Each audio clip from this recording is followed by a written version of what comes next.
পঞ্চায়ত নিৰ্বাচনত এতিয়া বিৰোধীৰ নিমিলা অংক পোহৰলৈ আহিছে কিয়নো যেহেতু আজিৰ পঞ্চায়ত নিৰ্বাচনৰ মনোনয়ন প্ৰত্যাহাৰৰ যেহেতু আজি অন্তিমটো দিন আছিলে আৰু অন্তিম দিনাখনে দেখা গৈছে বিধায়ক অখিল গগৈ এপিচিচিৰ সভাপতিলৈ পত্ৰ প্ৰেৰণ কৰিছে বিধায়ক অখিল গগৈ আৰু দেখা গৈছে পঞ্চায়ত নিৰ্বাচনত এক প্ৰকাৰে বিফল মিত্ৰতাৰ যেটো বৈঠক পৰিলক্ষিত হৈছে আজি পঞ্চায়ত নিৰ্বাচনৰ যেটো মনোনয়ন প্ৰত্যাহাৰৰ অন্তিমটো দিন আছিলে আৰু অন্তিমটো দিনতে এটা কেডা লাগা পৰিলক্ষিত হৈছে কিয়নো বিধায়ক অখিল গগৈ এখন পত্ৰ প্ৰেৰণ কৰিছে এপিচিচিৰ সভাপতি ভূপেন বৰালৈ আৰু পত্ৰযোগে কংগ্ৰেছক বিবেচনাৰ আহ্বান জনাইছে ৰাইজৰ দলৰ সভাপতিয়ে শিৱসাগৰৰ 6খন জিলা পৰিষদত বুজাবুজিৰ পুনৰ অনুৰোধ জনাইছে ৰাইজৰ দলে 6খন জিলা পৰিষদৰ 4টাত ৰাইজৰ দল 2টা কংগ্ৰেছক এৰি দিয়াৰ প্ৰস্তাৱ জনাইছে পত্ৰযোগে অখিল গগৈ জকাইচুক বকতা লাকুৱাম কংগ্ৰেছক এৰি দিয়াৰ প্ৰস্তাৱ জনাইছে এতিয়া বিধায়ক অখিল গগৈ লগতে মৰাবজাৰ দিচাংমুখ ৰংপুৰ খেলুৱা জিলা পৰিষদ ৰাইজৰ দলক এৰি দিয়াৰ প্ৰস্তাৱ দিয়া হৈছে পত্ৰযোগে আৰু এপিচিচিৰ সভাপতিলৈ এনেদৰে পত্ৰ বিধায়ক অখিল গগৈ আৰু সেই পত্ৰখনত যি বিস্ফোৰক উল্লেখ আছে পত্ৰযোগে কংগ্ৰেছক যেটো বিবেচনাৰ আহ্বান জনোৱা হৈছে ৰাইজৰ দলৰ সভাপতিৰ শিৱসাগৰৰ 6খন জিলা পৰিষদত যেটো বুজাবুজিৰ পুনৰ অনুৰোধ জনোৱা হৈছে 6খন জিলা পৰিষদৰ 4টাত ৰাইজৰ দল 2টাত কংগ্ৰেছক এৰি দিয়াৰ প্ৰস্তাৱ জনাইছে অখিল গগৈ লগতে জকাইচুক বকতা লাকুৱা কংগ্ৰেছক এৰি দিয়াৰ প্ৰস্তাৱ জনাইছে অখিল গগৈ মৰাবজাৰ দিচাংমুখ ৰংপুৰ খেলুৱা জিলা পৰিষদ ৰাইজৰ দলক এৰি দিয়াৰ প্ৰস্তাৱ জনাইছে আৰু এনেদৰে এপিচিচিৰ সভাপতিলৈ পত্ৰ প্ৰেৰণ কৰিছে বিবেচনাৰ আহ্বান জনাইছে বিধায়ক অখিল গগৈ আৰু পঞ্চায়ত নিৰ্বাচনতে এনেদৰে এতিয়া দেখা গৈছে বিৰোধী শিবিৰৰ এটা এক প্ৰকাৰে নিমিলা অংক বুলি ক'ব লাগিব কিয়নো শিৱসাগৰ সমষ্টিৰ 6খন জিলা পৰিষদত প্ৰাৰ্থী প্ৰক্ষেপ কৰিছে যেটো কংগ্ৰেছে আৰু কংগ্ৰেছৰ এই কাণ্ডৰ পাছতে অসন্তুষ্ট হৈ পৰিছে এতিয়া ৰাইজৰ দল কংগ্ৰেছৰ কাণ্ডত অসন্তুষ্ট হৈ ভূপেন বৰালৈ এতিয়া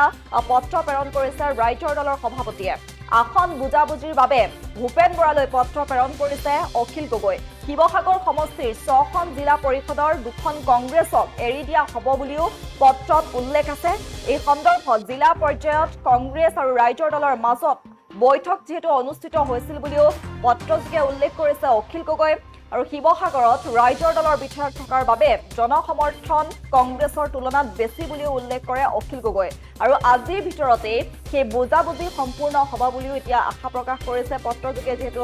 আহ্বান জনোৱা হৈছে পুনৰ বিবেচনাৰ বাবে আৰু যাক লৈ আজিৰ ভিতৰতে সেই বুজাবুজি সম্পূৰ্ণ হ'ব বুলি এতিয়া আশা প্ৰকাশ কৰিছে অখিল গগৈ আৰু এনেদৰে এতিয়া দেখা গৈছে এক প্ৰকাৰে ক'ব লাগিব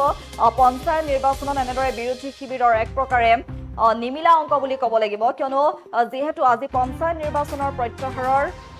মনোনয়ন প্ৰত্যাহাৰৰ যেটো অন্তিমটো দিন আছিল আৰু অন্তিমটো দিনতে এনেদৰে কেনা লাগা এতিয়া পৰিলক্ষিত হৈছে শিৱসাগৰ সমষ্টিৰ 6খন জিলা পৰিষদত যেটো প্ৰাৰ্থী প্ৰক্ষেপ কৰিছে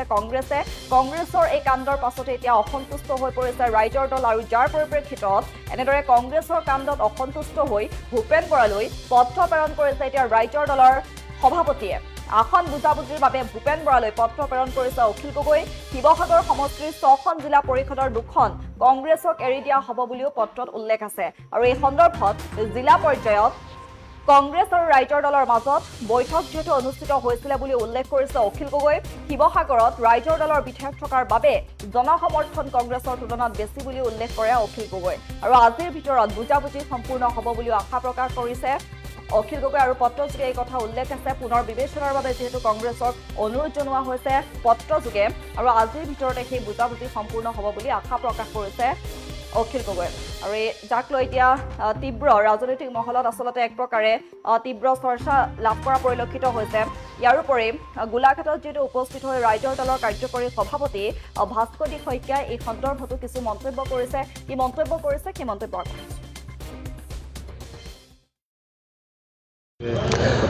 আৰু কেইঘণ্টামান সময়ৰ পিছতেই আগন্তুক পঞ্চায়ত নিৰ্বাচনৰ মনোনয়ন প্ৰত্যাহাৰৰ সময় উপলি যাব আপোনালোক সকলো অসমবাসী অৱগত যে আমি ৰাইজৰ দলে প্ৰথম দিনৰ পৰাই কৈ আছিলোঁ যে আমি বিজেপি বিৰোধী দলসমূহে একলগ হৈ পঞ্চায়ত নিৰ্বাচনত অৱতীৰ্ণ হ'ব লাগে কিন্তু আমাৰ কেন্দ্ৰীয় পৰ্যায়ত বা ৰাজ্যিক পৰ্যায়ত সেই বুজাৰ পৰা হৈ নুঠিল তাৰ পাছত কংগ্ৰেছ নেতৃত্বক আমি জনোৱা আহ্বানৰ পিছত প্ৰদেশ কংগ্ৰেছৰ নেতৃত্বই ক'লে যে এই বুজাৰ পৰা আঞ্চলিক পৰ্যায়ত স্থানীয় পৰ্যায়ত বা জিলা পৰ্যায়ত হ'ব আমি স্থানীয় পৰ্যায়ত বা জিলা পৰ্যায়ত এই ধৰণৰ বুজাপৰা কৰিবৰ কাৰণে অসমৰ বিভিন্ন অঞ্চলত চেষ্টা চলাই আছোঁ, কিন্তু আজি মুহূৰ্তলৈকে এই ধৰণৰ কোনো ধৰণৰ বুজাপৰা হৈ উঠা নাই। সেইকাৰণে আমি কংগ্ৰেছ নেতৃত্বক আমাৰ ৰাইজৰ দলৰ ফালৰ পৰা শেষবাৰৰ বাবে অনুৰোধ জনাইছোঁ, আহ্বান জনাইছোঁ যে আহক আমি একলগ হৈ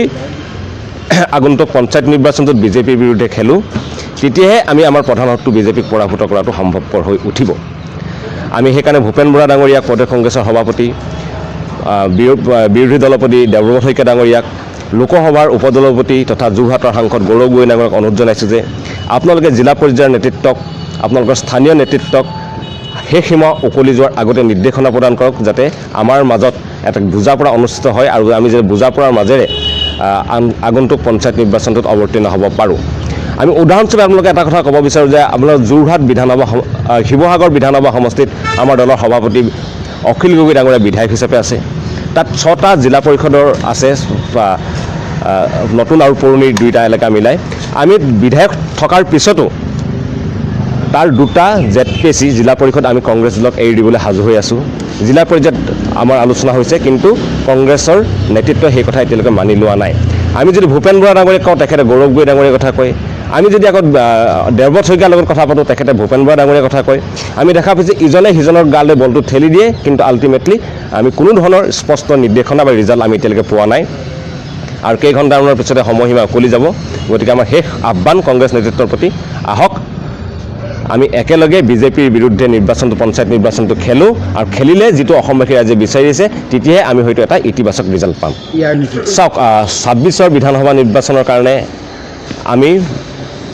বিৰোধী ঐক্যবদ্ধ হোৱাৰ কাৰণে সদায় আন্তৰিকতাৰে কাম কৰি আছোঁ আৰু কাম কৰি যাম। কিন্তু এই মুহূৰ্তত এটা প্ৰশ্ন আহিবই যে আমি আমাৰ দলৰ প্ৰসাৰ আৰু বিকাশৰ কথা বাদ দিও সকলো দল একলগ হৈ নিৰ্বাচন খেলাৰ পোষকতা কৰি আছোঁ, কিন্তু প্ৰধান বিৰোধী দল কংগ্ৰেছে যদি এইদৰে এটা অত্যন্ত গুৰুত্বপূৰ্ণ নিৰ্বাচন পঞ্চায়ত নিৰ্বাচনত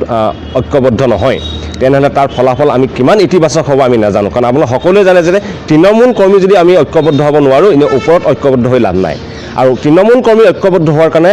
আটাইতকৈ গুৰুত্বপূৰ্ণ কথাটো আছিল যে আমি পঞ্চায়ত নিৰ্বাচন যে একলগ হ'ব পাৰিলোহেঁতেন, তেতিয়া আমাৰ তৃণমূল কৰ্মীবিলাকে একলগ হৈ যুঁজিলেহেঁতেন। আমি যদি পঞ্চায়ত নিৰ্বাচন ঐক্যবদ্ধ হৈ খেলিলোহেঁতেন, তেতিয়াহ'লে প্ৰতিটো ৱাৰ্ডত আমাৰ সকলো বিৰোধী দলসমূহৰ কৰ্মী একলগ হৈ আমি যুঁজিব পাৰিলোহেঁতেন, আৰু তেতিয়াহে আমাৰ মাজত ভিতৰৰ পৰা যিটো গঢ়ি উঠিব লগা ঐক্যতা সেইটো আমাৰ গঢ় লৈ উঠিলেহেঁতেন। গতিকে আমি এতিয়াও আশাবাদী। গতিকে আমি কংগ্ৰেছ নেতৃত্বক আহ্বান জনাইছোঁ যে আহক, এতিয়াও সময় আছে, আপোনালোকে স্থানীয় পৰ্যায়ৰ নেতৃত্বক, জিলা পৰ্যায়ৰ নেতৃত্বক নিৰ্দেশনা প্ৰদান কৰক, যাতে আমি এতিয়াও বুজাপৰাৰ মাজেৰে আগন্তুক পঞ্চায়ত যিকোনো খবৰৰ বাবে যোগাযোগ কৰক 7099017330 লগতে 7099017110 নম্বৰত।